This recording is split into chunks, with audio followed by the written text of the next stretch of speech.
د زړګي خبره دې په خوله کوه دا د بېګانه چمونه مه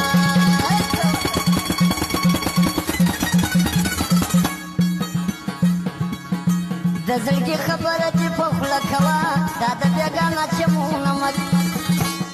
د زړګي خبره دې په خوله کوه دا د بېګانه چمونه مه فرمایش د ګل باچا د نصیر ځوان او د زهیر طاهر هم فرمایش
خبر